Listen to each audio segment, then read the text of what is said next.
Hello, everyone, and welcome to another week of Mastering Dungeons. I am Sean Merwin, here with my good friend, Teos Abadia. Teos, Sean, what's going on? oh, you know what's going on. You know what's going on. There's a lot of D&D going on. There is a lot of D&D going on. So much D&D. Just, I look to the left, I look to the right. You know what I see? D&D. Yes, that's right. There's so Just much of D it. on one side and D on the other. Yeah, it's And true in you're a the lot big of ways. ampersand Oh right man, in the I want to middle. be Yep. ampersand plushie. That's what my name. It's my handle.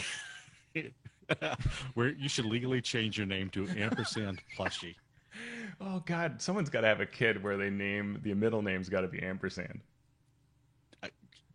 I'll tell you what, if my daughter wasn't so old, I would probably do that right now. Yeah, can I But still force my unfortunately, kids to she is, change their name? yeah, she is an adult now, so she might have a little bit to say about that.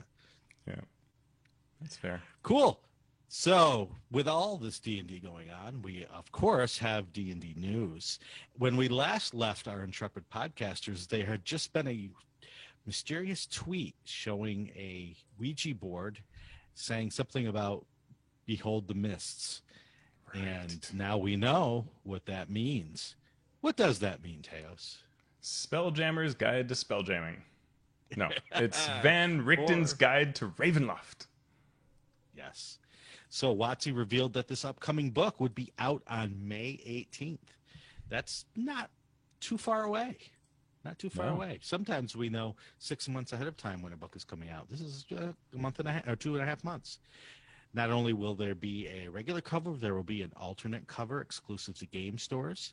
Um, you can pre-order now, and on Amazon it had already gotten up to number 40 in all books, not role-playing game books, not games, all books, number 40 for the pre-order. Somebody said it was like at So 130 when it was like a placeholder or something like that. right, yeah, that just tells you what we've been reporting on for the last several episodes about the Yeah. growth of the game and just how great it is. Uh, so with Candlekeep Mysteries coming out on the 16th of this month, we have two big meaty books within the first 4 months, 5 months. So Yeah, that's big exciting start. for people that are saying we need more, we need more. Here's your more. Yeah, and this is, speaking of more, 6 months ago, Ray Winninger, the head of D&D, had promised 3 classic campaign settings would return, and he tweeted last week, 1 down, 2 to go, Hmm. which I thought was So very one interesting down because is yeah, one down is Ravenloft. Ravenloft. And, So some of us had Spelljammer and wondered, like, Spelljammer. yeah, I mean that's obvious, but some of them wondered, maybe like this Dragonlance novel, sort of in some back way counts as it, but apparently not. So 2 more that we have yet to see. So Yeah. I'm Well, excited let's to talk see for a second. Birthright come back. Exactly. So let's talk for a minute about what's going to be in this Van Richten's Guide to Ravenloft. It looks like it's going to be the expanded Domains of Dread returning for fifth edition, including rules and advice for building custom domains, the Dark Lords establishing horror tropes for your own special blend of horror. So if you were a gamer back in the day, you know that Ravenloft was its own setting, not just an adventure module, but a setting with several different flavors of bad guys. It wasn't just Strahd. And it brought in several uh, NPCs from different worlds. There was a Dragonlance. Was it Right, Lord Lord Soth? Soth. Was that who? Yeah, Yeah, he was one of the Dark Lords of his own domain, and they had a few others from the realms, from Greyhawk, Vecna, of even Dark course. Sun, kind of even with a mistake as part of it, with Khalidney. Yeah. Yeah, So that was a way that they could bring all their worlds together into one place. So it sounds like that's what they're doing here. So when people first heard it, if they weren't aware that there was this Domains of Dread and this whole uh, campaign setting, not just the small world of Barovia. They may have thought, why are we going back to this one little place in Barovia? But that's not the case. This is going to be a large setting with a lot of different avenues for gameplay. And it's cool because what the domains allowed you to do back in the day was to have different expressions of horror. And so it could be, and if you think of all the different types of movies that are out there, right, you could have a world that was sort of like predominantly sort of animated things, animated against their will, your whole like, Chucky type thing. Or you could have something that was about, really hardcore into vampires, right, more so than Strahd. But vampires sort of waging a war on a land, and you could just, any of those expressions could be had, and still can be, especially with this advice they're giving on how to build your own, which is cool. Mm-hmm. If you're a player, there will be 2 new subclasses: the College of Spirits for bards and the Undead Pact for warlocks. Both were Unearthed Arcana articles already, so you got a preview of them, but they will be finalized in this product. And then you have the lineages, right, which were also very recent Unearthed Arcana, kind of shockingly recent to be like, oh wow, like that was going straight into a product. The Dhampir, the Hexblad, the Reborn, that's interesting too. And then how about this Dark Gifts thing? That's kind of cool. Yeah, it's what's horror without the characters becoming victims of their own flaws and their own personalities. So this Dark Gift aspect of it lets the characters sort of become one with the darkness of the setting.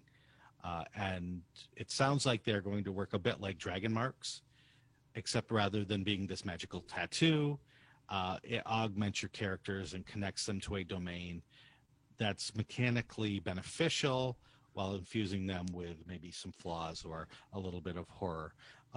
I've been working a lot since I work for Ghostfire Gaming now in their Grim Hollow setting, which is a horror setting. And they have something called transformations, which kind of goes along this line of, if you get too close to the dark will start to transform you. So I really love that concept. Yeah. Yeah, it's neat. And we saw these in the Amber Temple in Curse of Strahd adventure. There were these sleeping horror creatures that were the sort of vestiges, they were called, and trapped in amber, and they could give gifts, right? And so you'd get some benefit that you couldn't quite ascertain before you made the deal, and once you made the deal, you received both this benefit and this downside to it. So it'll be interesting to see how they take that concept and push it into a more background type function. We'll see. Yeah, and it will also include some new monsters and a brand new adventure. Yeah, and there's a whole host of designers that continue this path. We've seen the last maybe even 3 releases that have been either announced or come out that are a huge diversity and range of people. Heat George was on Twitter talking about how much this meant to him as being perhaps one of the first Indian designers for the D&D game. Strix Beltran, Amanda Harmon, who recently joined the D&D team full-time.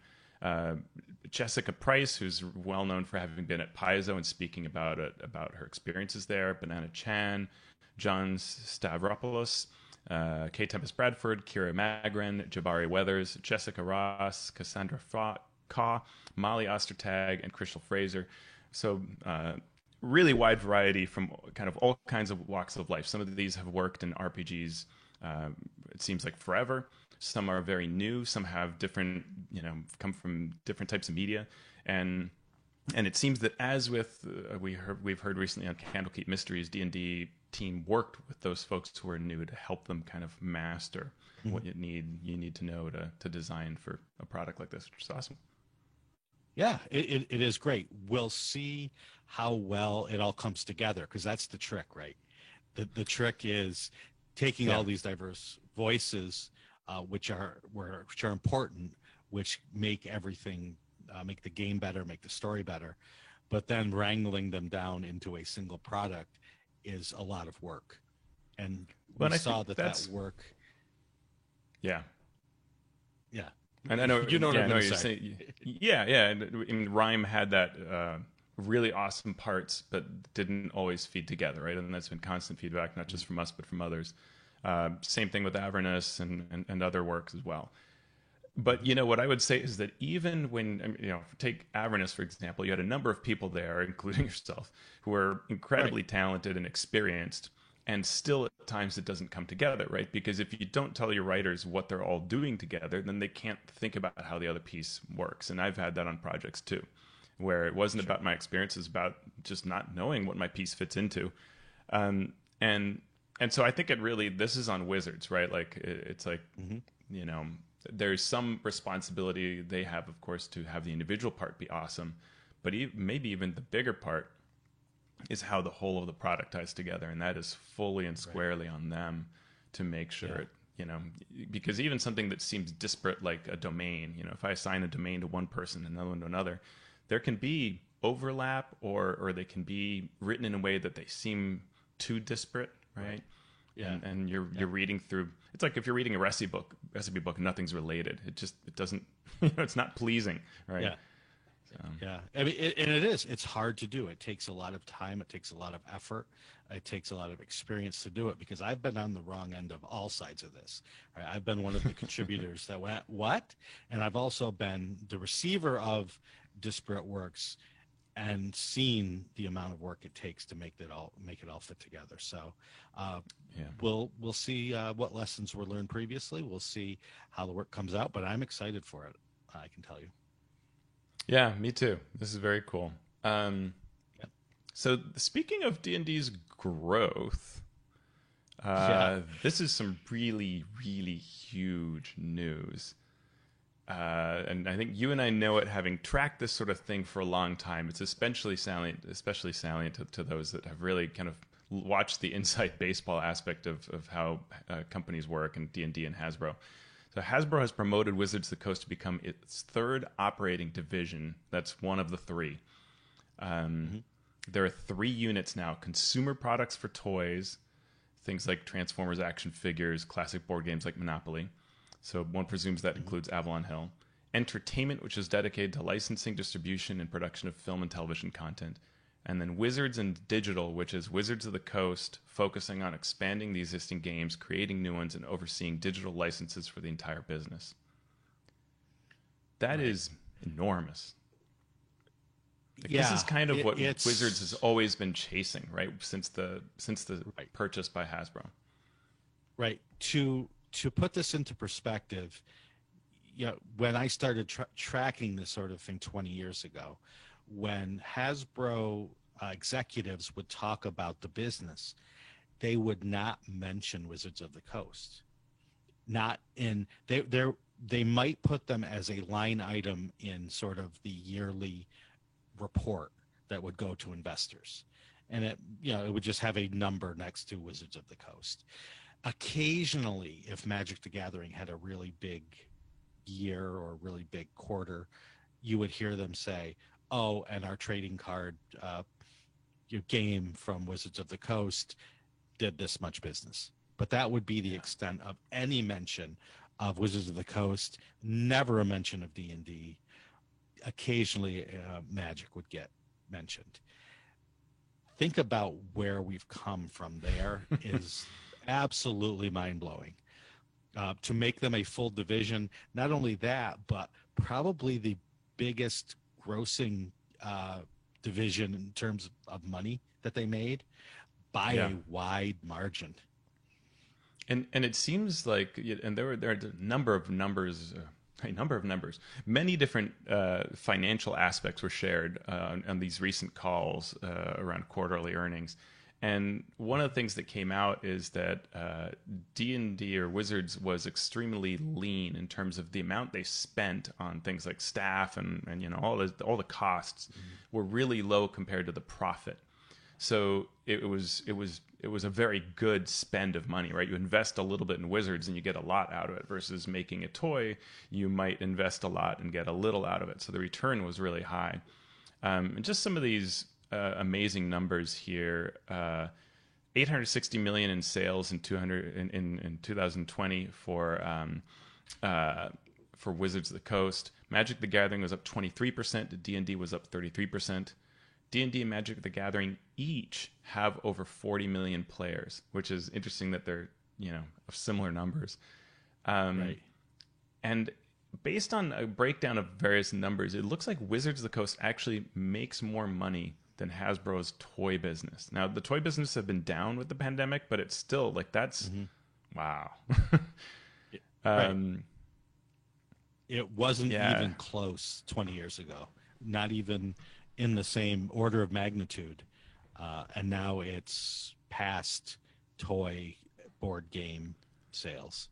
And ICV2 had a really amazing statement. The number for the Wizards of the Coast and digital gaming segment is over $120 million more than the operating profit for Hasbro's entire consumer products segment, which includes its massive toy business and all the rest of its games. So it's like Monopoly and all that.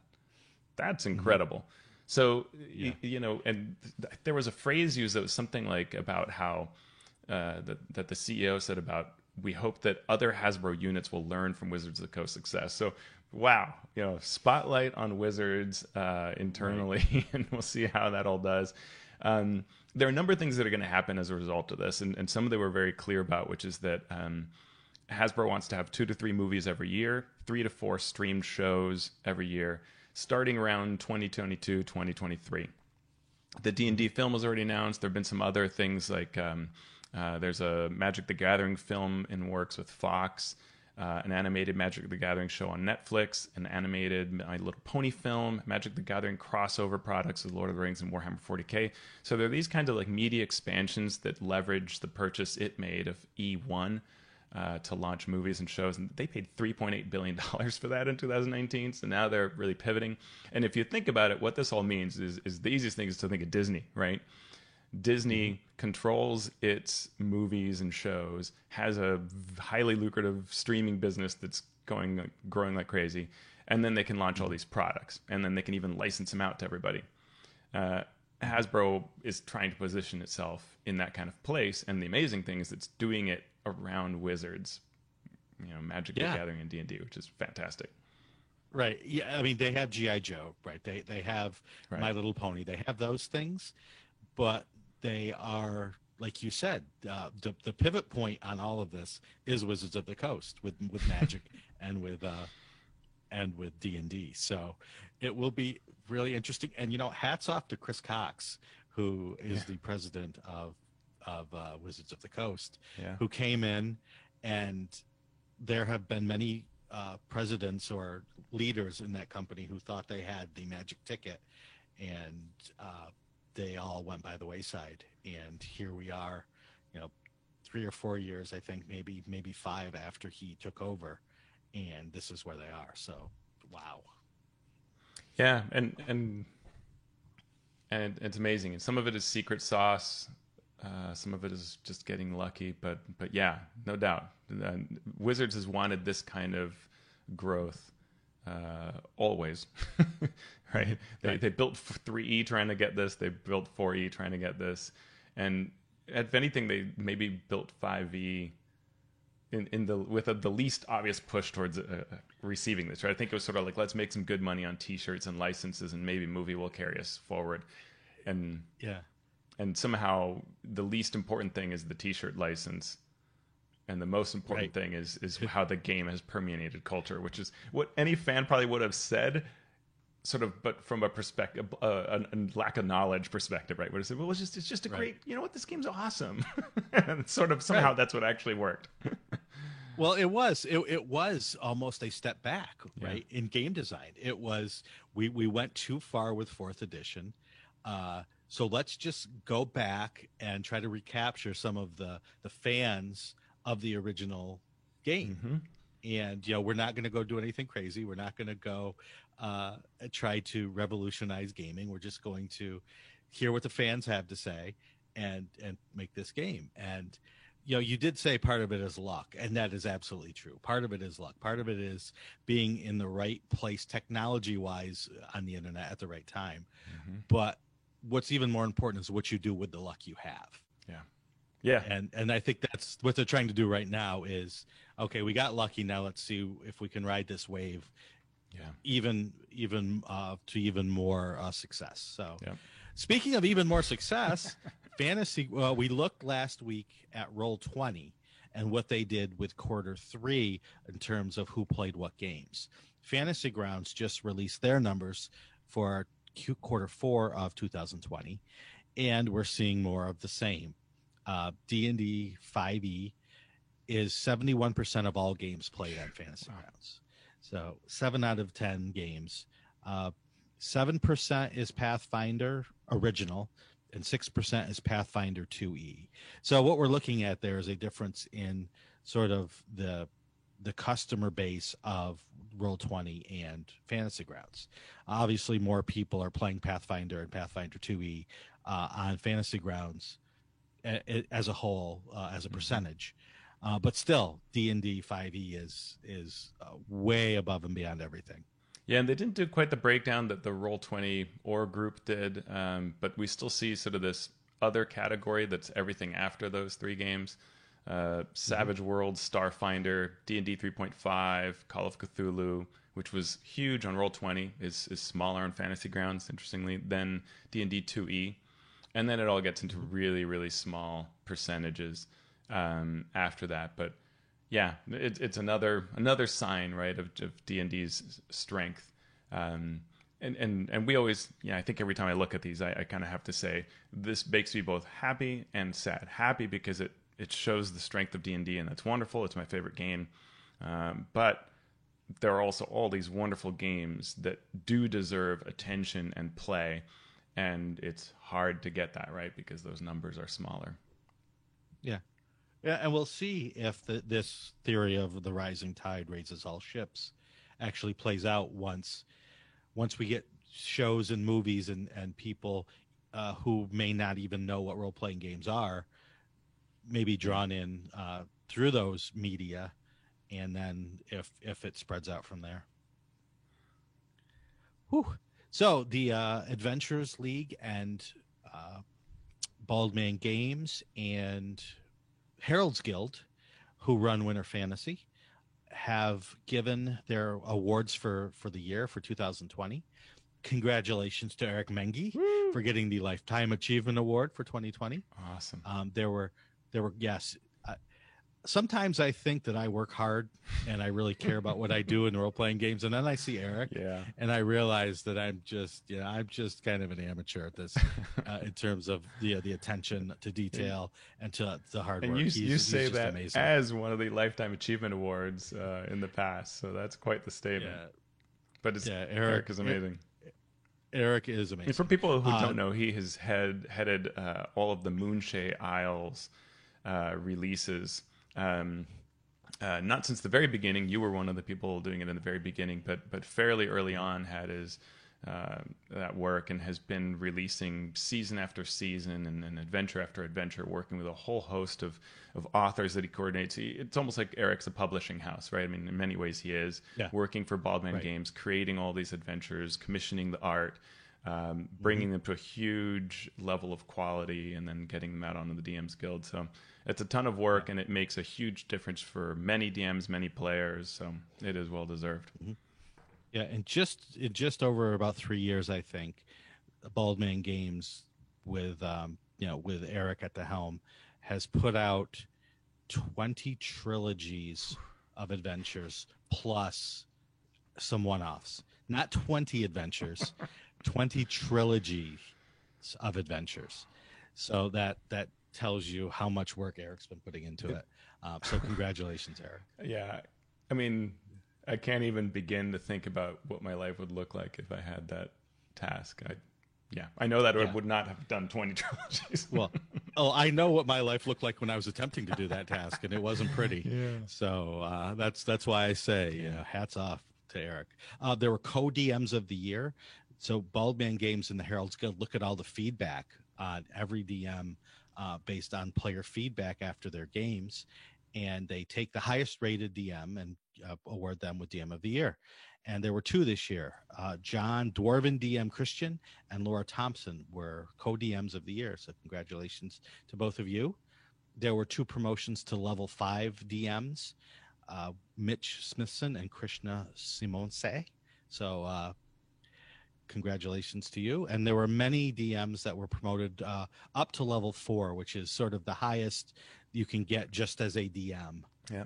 Level 5, you start getting into the management of things. So, just so many DMs have stepped up, especially in this year of the pandemic, to not just make themselves available to run games online, but to learn how to run games online, which is a whole different skill set in many ways than DMing at a table where all the players are present. So, so much work has gone into that. All of the DMs that work for Bald Man Games, and even DMs that DM for other conventions that aren't associated with Bald Man Games, have done a tremendous job to make themselves the best DMs they can be for their players in this situation. Yeah, it's really great. I looked over these names today, and just wonderful people there. I'm like, oh, that's a great DM. Oh, she's an amazing DM. Oh, just on and on. Like, what a list of fantastic people being promoted. John Dwarven DM has been amazing in sharing things and lifting people up. Laura Thompson's incredible. I had her as a DM when for one of the recent conventions. Amazing time. Just, all great people. Yep. And while we're talking about AL, we should talk about this pretty big announcement if you're an AL player. So when the Adventurers League started, a rule was implemented. This rule was something that was handed down from Wizards of the Coast, and it said that the books that they are going to create are meant to be used individually with the player's handbook. So it was suggested that you not allow every book, every rule from every publication to be used in the same campaign, because they were only balancing those rules, new rule books, against the player's handbook, not against each other. So the Adventurers League followed suit, did what they were asked, and implemented this +1 player's handbook +1 rule. And it's, like everything on the internet is controversial. Right. Some people said, thank you. I am tired of having to buy every rule book when I just want to run this Eberron campaign.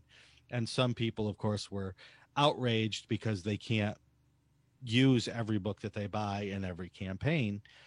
And it went on as it does. But there was this new announcement. Now I'll let you tell everyone the good/bad news. Yeah, it's just it's that there is no more +1 rule of using the player's handbook, but there's an asterisk, which depends on different programs, sort of when this comes into effect. But the basic thing is you can now use all of the sources that a campaign allows, and there's no more blanket +1 rule. That's a huge change. If you're an optimizer, you now can just go back to your character and start drooling because it's all available. And I mean, the very typical things that you would see in play is, if you wanted to do Green Flame Blade as a melee character, well, then the Sword Coast Adventurers Guide had to be your source, or Tasha's because it's reprinted. But you could not then choose a different source, right? It'd have to be player's handbook in that one source, and you couldn't use a subclass from, say, Xanathar's. So now it's all available. How it kicks in varies on what campaign you're playing, and this announcement was actually a very clever marketing strategy. How do you tell everybody that you have a brand new blog on the Yawning Portal website? You drop a "we're stopping the +1 rule" blog, and everybody suddenly finds out about the Yawning Portal blog site for Adventurers League. But on that blog post, they break down sort of how this works. So it depends on whether you're playing. If you're doing Moonshays, Red Wizards, Eberron, this is effective immediately. You can rebuild those characters, but do go and look at that because it will tell you what sources are legal, and because not all rule books are used for all campaigns. If you are playing the Icewind Dale storyline for Adventurers League, that main part of Adventurers League, it's called Plague of Ancients. If you're playing that, it does not change for this campaign. It will be there for the next storyline, whatever that may be.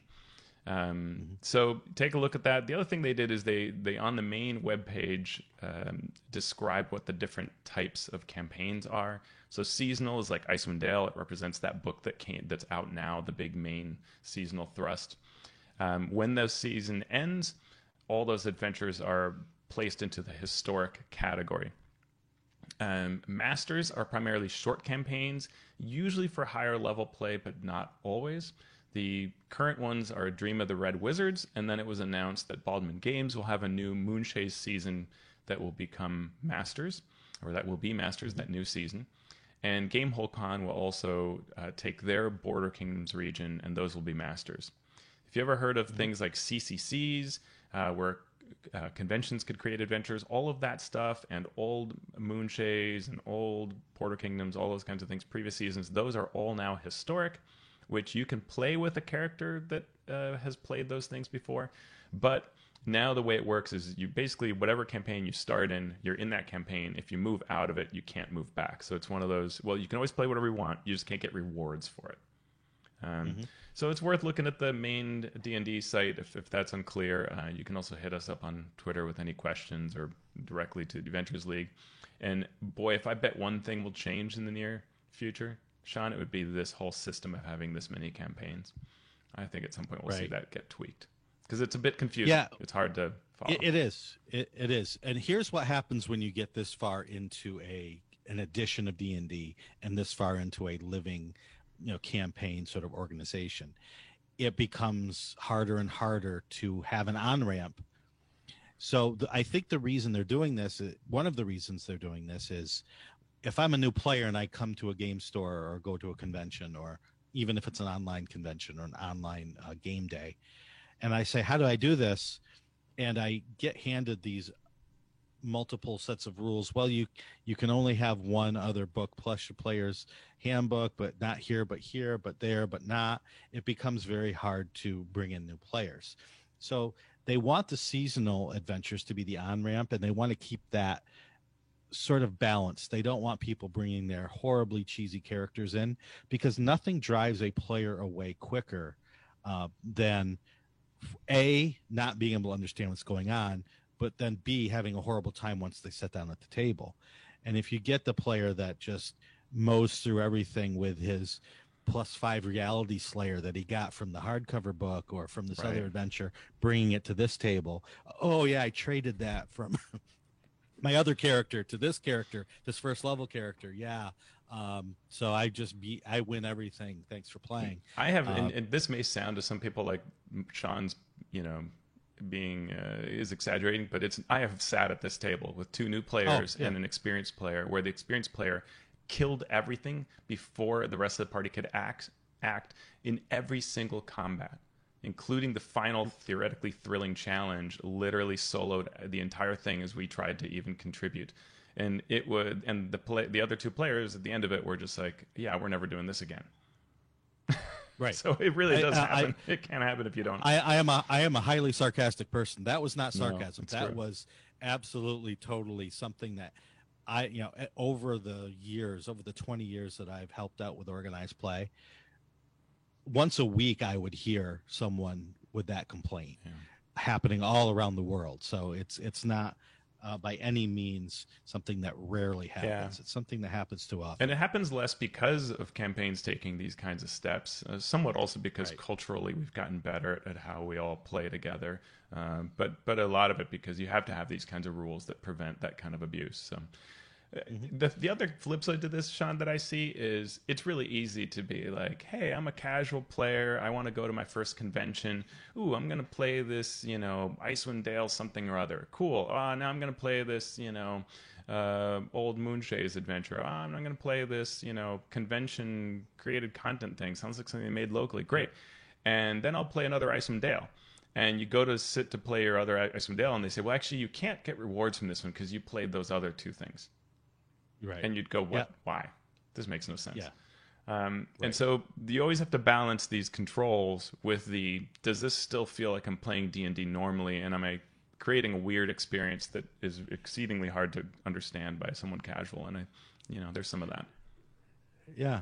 And what's not even talked about in here is like the Eberron campaign, right? The Oracle of War campaign wasn't even mentioned here. That's a whole other thing that is layered on top of all this. So running a organized play campaign, especially one that's been going on this long, is terribly difficult, and you're weighing a lot of pluses versus a lot of minuses in a lot of different directions. So it's only a matter of time. Just me spouting off, not knowing anything, where they just take a match and set this whole thing on fire and start over. I would have done it ages ago. So yeah, I agree Yeah. with you. Like I would Yeah. just reboot the whole shebang and retire characters and get over yourselves. I mean, and that sounds unkind, but the reality is, organizationally, one must sometimes nuke it and start over so that everybody's on a more level playing field. I'm hats off to everybody for keeping it working relatively well for so long. And while there are always people who complain, you know, you've got, anytime you can find, as it gets this long in, people who have been around will complain about it.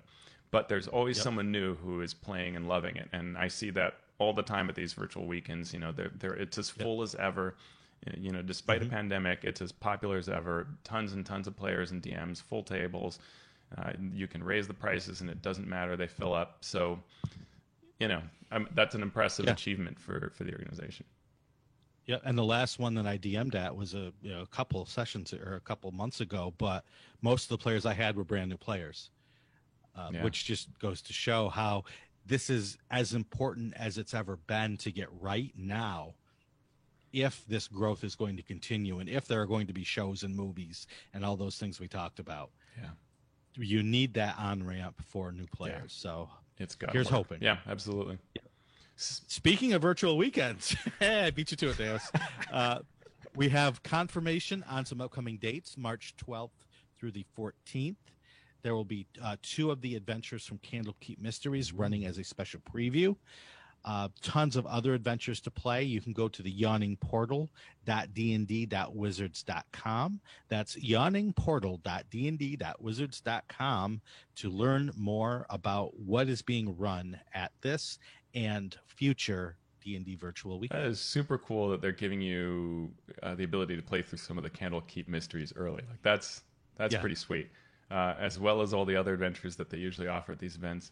We also have the dates for the upcoming ones: April 16th to 18th, May 7th to 9th, June 11th to 13th. Those dates are not yet updated on the Wizards of the Coast site, but they are on the Herald's Guild site, and my understanding is, from my sources, that those are confirmed dates, unlikely to change. But everything can always change. Nice. But those are the dates.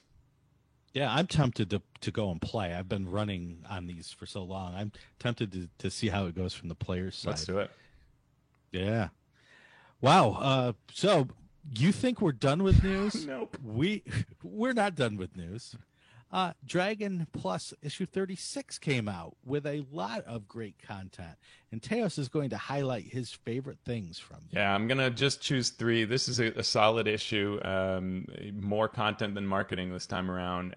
First, or at least they disguise it. So one of them is they have an article by every single contributor to Candlekeep Mysteries, talking about the adventure they contributed and the process behind it.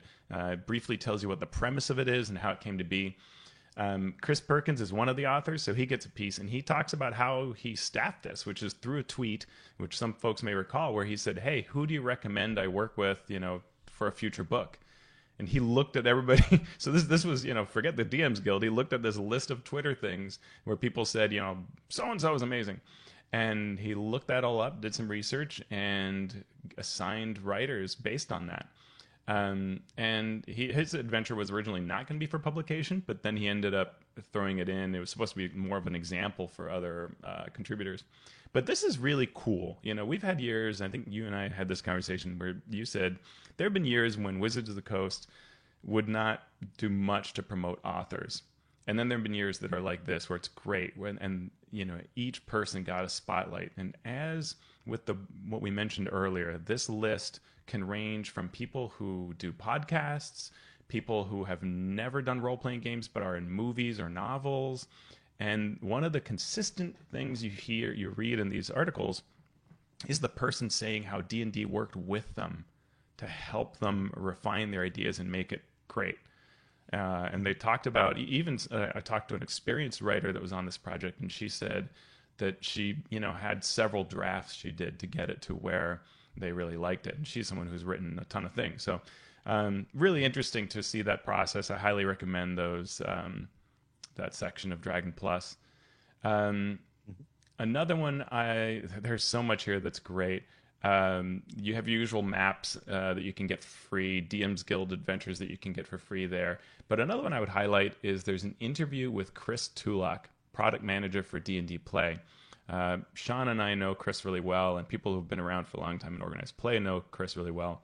He talks about his long history of playing D&D, his love for the hobby, how he became involved in the Living Greyhawk program and rose through those ranks to be a big part of that campaign, eventually managing it, and then managing 4th edition's program, and then designing the Adventurers League. Talk about contributions. And then he moved to Magic the Gathering, worked in that organized play, doing online events, convention events, things like that, and now has returned to D&D, helping to shepherd how the organized play program is, how all of the convention play and online play and all that happens. And it's just a wonderful interview. Chris is one of the amazing people in this hobby. Super positive, one of the most positive people you meet. Joyously positive, I would say, right? And just great. No one is more excited about gaming than Chris, and it shows in everything he does. And him working in both D&D and Magic the Gathering to create these games, but also these experiences. So if you remember 4E's D&D Encounters program, which was one of the biggest draws into game stores that I've ever witnessed, aside from like Magic Game Night for Friday Night Magic, just bringing even to these tiny stores around me in these rural areas, we'd still have 4 tables of players coming from an hour away to play for a couple hours once a week. And that was his brainchild. So just that, he deserves a tip of the hat, but with everything else he's done. And it was great to see him get a little recognition and a little bit of a chance to explain his process and his love for the game. Yeah, it was wonderful. The last thing I would choose out of these many good articles is there is a new recurring article series starting up called Character Spotlight.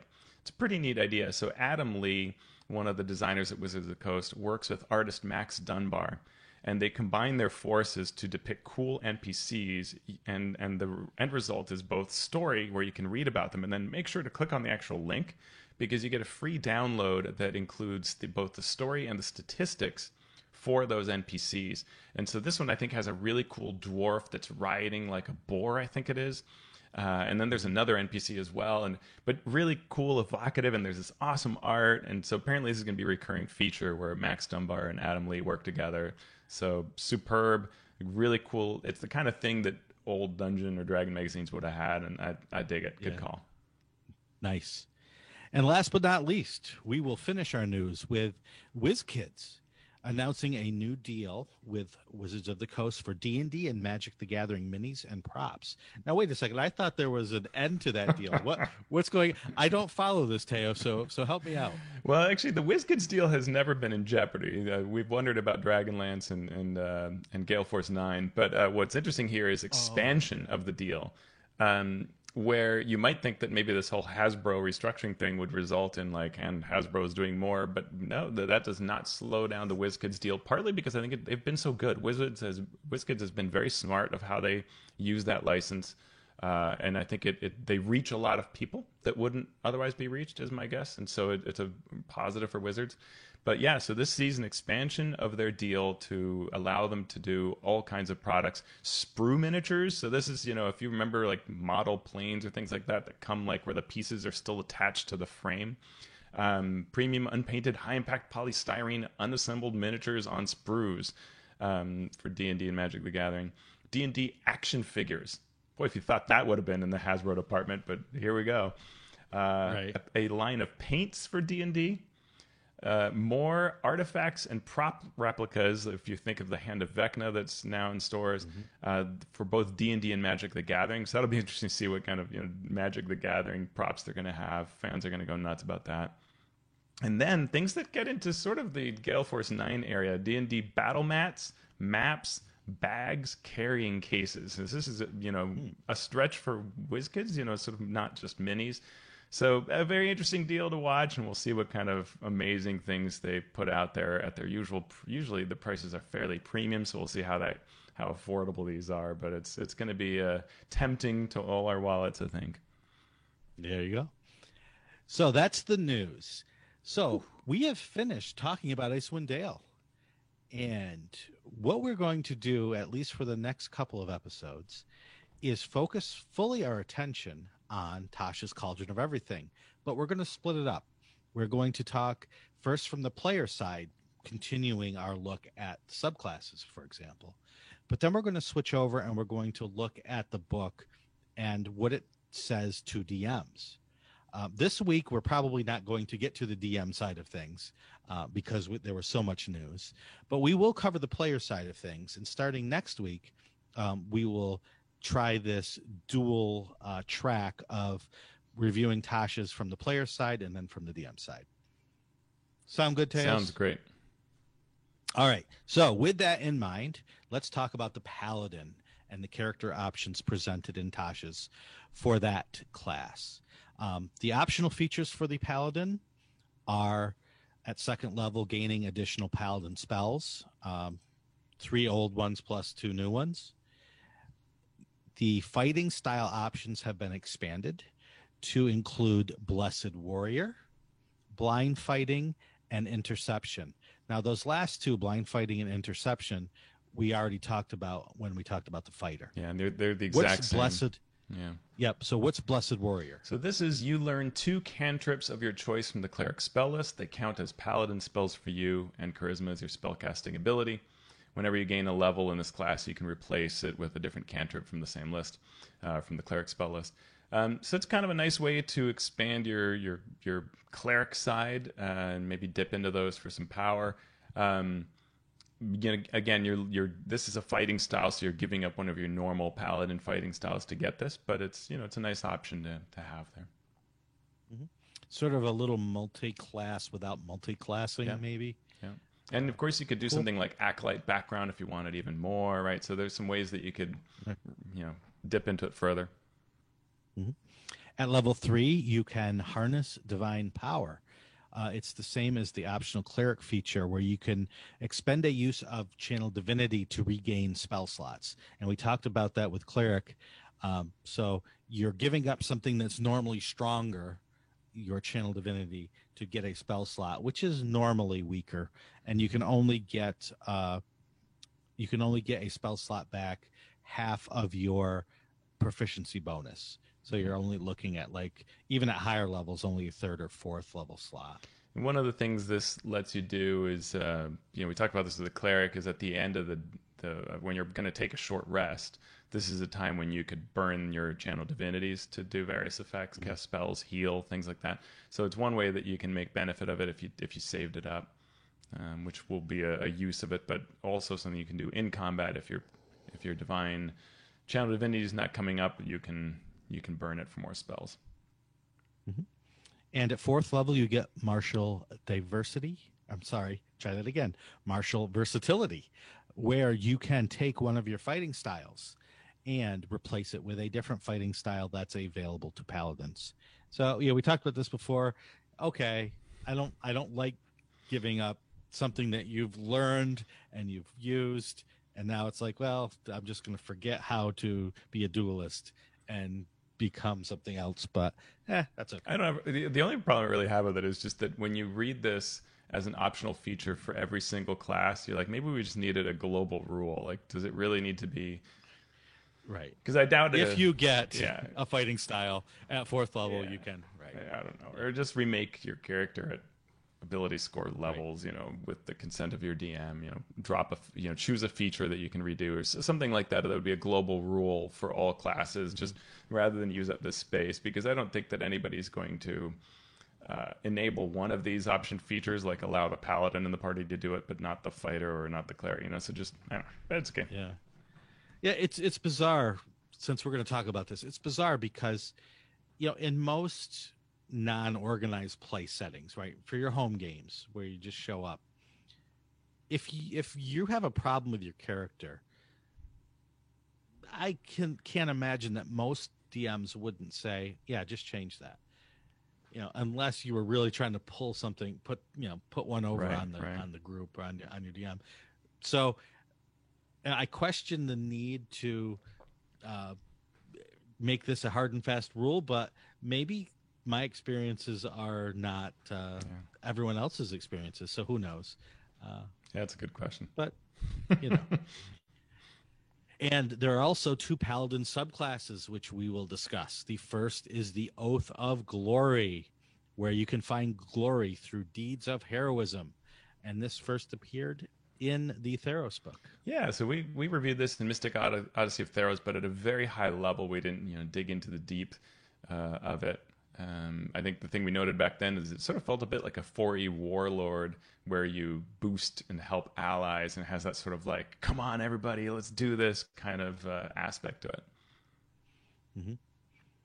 Did you want to talk about any of the various levels of it? Yeah, I mean, level 3, you get some spells, which is your typical thing, additional spells that are added to your list. And these are pretty strong. I mean, you get Guiding Bolt, Magic Weapon, Haste, Freedom of Movement at the various levels. So these are nice. They certainly make for a more effective paladin to have these abilities at these levels. Pretty strong. Also, Channel 3, you get your main Channel Divinity option. You get two options here for Channel Divinity, and they both do a great job of working on the concept of this glory paladin. Peerless Athlete, bonus action, use your Channel Divinity to augment your athleticism, and for 10 minutes you have advantage on strength, athletics, and dexterity acrobatics checks. Push, drag, lift twice as much weight as usual, and you increase the distance of jumps by 10 feet. That's all kind of cool, but it doesn't come up that often, which is why you get this second option for Channel Divinity, Inspiring Smite. And this one is this is some pretty tasty right here. Immediately after you deal damage to a creature with your Divine Smite feature. I think those words right there wake anybody up, because Divine Smite's already like a, ooh, that was cool. Yeah, and you're like, that's some powerful stuff right there. And then when you know that you're getting more candy, what? So right after you do that awesomeness, you can use your Channel Divinity as a bonus action and distribute temporary hit points to creatures of your choice within 30 feet of you, which can include you. Total number of temporary HPs is 2d8 plus your level in this class, and you divide that pool however you want. That's pretty cool. Yeah, it's pretty cool. Depending on the group, it may slow play down a lot as you discuss the pluses or minuses of giving that extra one hit point to the barbarian or to the ranger. Yeah. But that's pretty beefy. Yeah, it's pretty cool. Yeah, I'm also excited for the first time some player tries to argue that when they did a crit that they can maximize or roll extra dice for the temporary hit points. Roll an extra 2d8. But that is not the case. But it's still really cool. And then level 7, you get Aura of Alacrity. You have an aura that radiates out from you, and it fills everybody with supernatural speed, allowing them to race across the battlefield. Your speed increases by 10 feet. If you aren't incapacitated, the walking speed of any ally who starts their turn within 5 feet of you increases by 10 feet until the end of that turn. When you reach 18th level, it increases to 10 feet. So at first it's people right next to you, and later it has a little bit of a range. I actually wish the range were a little bigger, but it's neat. And this is an aura; it's always on. So I guess that's why it's a little bit smaller, but pretty cool that you can start together. It's a great boost at the beginning of combat, right? Because you all start together. Your initiative might be a little lower, and people race off away from you to get to where they need to go. Kind of cool. Nice. Yep. What's at level 15? Glorious defense. When you or another creature you can see within 10 feet of you is hit by an attack roll, you can use your reaction, and you get to give a bonus to the AC against that attack, potentially causing it to miss. It's your charisma modifier. That's the bonus, minimum of +1. And if it misses, that was already kind of cool, but if it misses, you get to make a weapon attack against the attacker as part of this reaction if they're within the range of your weapon. You can do that a number of times equal to your charisma modifier. So all of this is a reason to have your charisma all the way up, but you probably already did that. You get everything back with a long rest. So that's kind of cool. Very neat. And what if you want to be a living legend, Teos? Well, you want to start a podcast with Sean Merwin. Oh, that's right. Sorry, you meant with the Oath of Glory. Or become a level 20 paladin. Yeah. You can empower yourself with the legends, whether true or exaggerated, I like that wording, of your great deeds. Yep. You take a bonus action and you get a grab bag of tricks for 1 minute. You're blessed with an otherworldly presence, gaining advantage on all charisma checks. Once on each of your turns, when you make a weapon attack and miss, you can cause that attack to hit. I mean, that right there is sweet. And if you fail a saving throw, you can use your reaction to re-roll it and must use the new roll. Once you use this bonus action, you can't use it again until you finish a long rest, but you can expend a 5th level spell slot to use it again, which is probably worth doing. It's not the most amazing feature, but it certainly is fun. So, that's pretty cool. It's a whole minute, so you can probably cover a nice combat where you get to re-roll all your misses once per turn and all that. So, cool. Yeah. For those of us who roll poorly, that's always a good thing. The other oath for the Paladin is the Oath of the Watchers, where you are protecting the mortal realms from extraplanar creatures.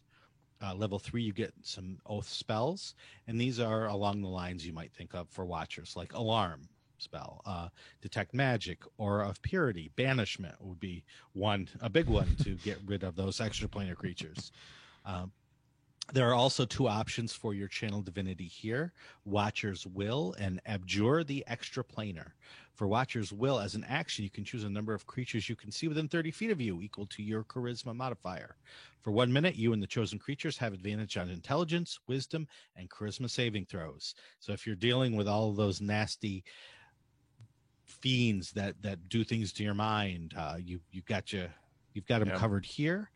For Abjure the Explorer, as an action, you present your holy symbol, and each aberration,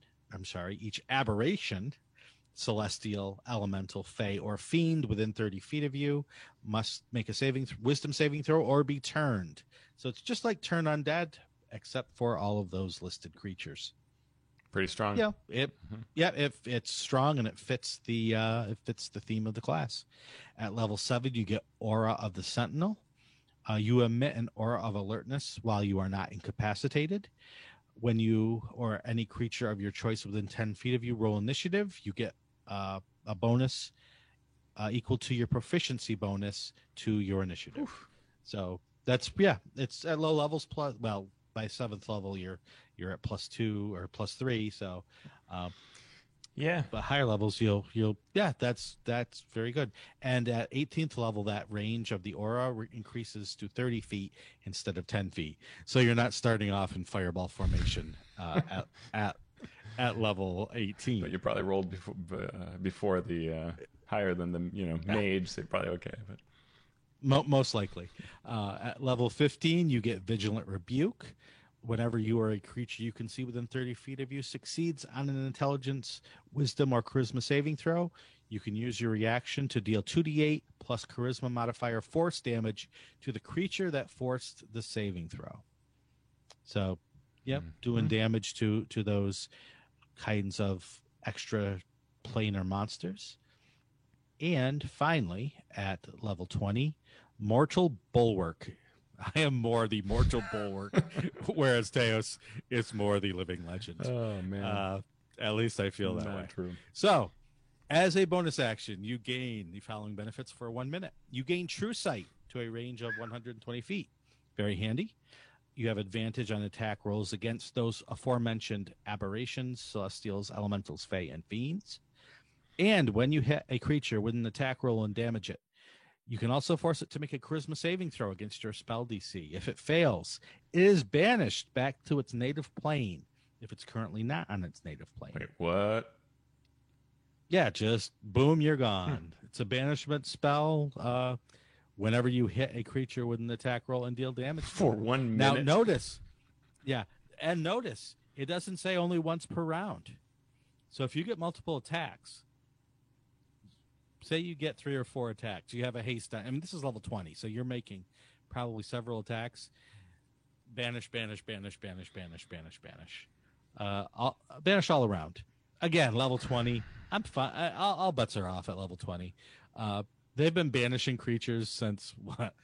5th level. I almost said at the beginning of this how I hate banishment, but I was like, you know what? Just no, whatever. Yeah. Lots of people love banish, but this is, I'm just going to say it, I hate banishment. I know it's level 20, but the thing is that the problem with this is that in D&D, when you're building encounters, you spend a lot of resources that you kind of have a budget you have to spend on building the encounter. And when a thing gets banished, which is usually going to be one of the awesome things in the encounter, it throws the math out immediately to where it's almost a cakewalk.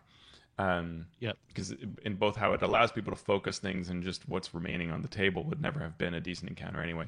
And so when you can do this multiple times in an encounter, it's good night. But okay. There are things in the game that narratively should be big deals. Mm-hmm. Coming back from the dead, wishes, Mm-hmm. banishing things. That's something that you build up to. And things like banishment, things like this, they just make it an everyday occurrence in an adventurer's life when it shouldn't be. I agree. Yeah. Yeah, and that's the problem with it, just in terms of narrative and story. But I agree with you completely in terms of an adventure designer, just to have this great combination of monsters and all of a sudden one of them's gone. It's also interesting here. This thing, it doesn't say it has to be an aberration, celestial, elemental, fiend.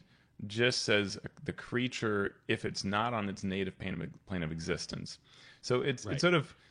There's some wiggle room there with the DM to sit and go like, okay, this is an aberration, but is it on its native plane of existence? Maybe it now really truly lives here. Same thing with a Fey creature. It didn't come from the Feywild; it lives here, so maybe it can't be banished. So that's I guess your wiggle room as a DM is that you can, apply this. It's interesting. And of course, if you go to another plane, then this power will probably be very useless. So right. And unless you get the trick of, oh my gosh, we're in trouble, I'm going to attack my friend to send him back to his native plane. I like it. So that was us covering the Paladin in one swell foop. Or one swell foop. Or one fell swoop, depending on how you prefer your spoonerisms. I'm still working on my middle name of Ampersand that I'm going to have to legally change. That's right. That's right. We're I can see you filling out the online form to Teos Ampersand Abadia. It sounds great. It's really poetic almost. Yeah. Someone has a dog called Ampersand, I think. Yeah, I'm not sure. It rings a bell. Yeah. Well, so next week, after we go through the player stuff, we will then get into the DM side of things. But we're going to end here. We hope you enjoyed the show. I know that we did. We had a rollicking good time. It was really fun. And we're going to have a rollicking good time next week as well. Rangers and Session Zeros. That's right. But not just plain old Session Zeros. We're going to talk about Session Zeros the way they should be talked about. Whatever that means. I'm just making stuff up now. Speaking of making stuff up, thank you, all D&D fans, D&D players, D&D game masters, D&D watchers and doers. Thank you for spending some time with us. We really appreciate your support for our patrons. We appreciate you giving a little bit of your hard-earned money to help us make this show. If you would like to become a patron, you can go to patreon.com/MMP or just spread the gospel of Mastering Dungeons on the internet. That would help us immensely. Teos, where can people find you out there in the webs? On Twitter at AlphaStream. My blog, alphastream.org. The latest article is on creating an awesome campaign by thinking about what happens 10 to 100 years after you end the campaign and working backwards to make that campaign awesome. Nice. You can find me on Twitter at Sean Merwin. You can follow the podcast Twitter at MasteringDND, or you can go to the forums and talk to us at forums.misdirectedmark.com. If you become a patron, you can also talk to us directly on Slack, on the Misdirected Mark's Slack room for life. So, Mastering Dungeons is a Misdirected Mark production, the media arm of Encoded Designs. So, Teos, after all that news and all that paladinness, What are we going to do now? I'm going to hold a blade up to that monster and force it to increase its profits by 50% for next year. And then banish.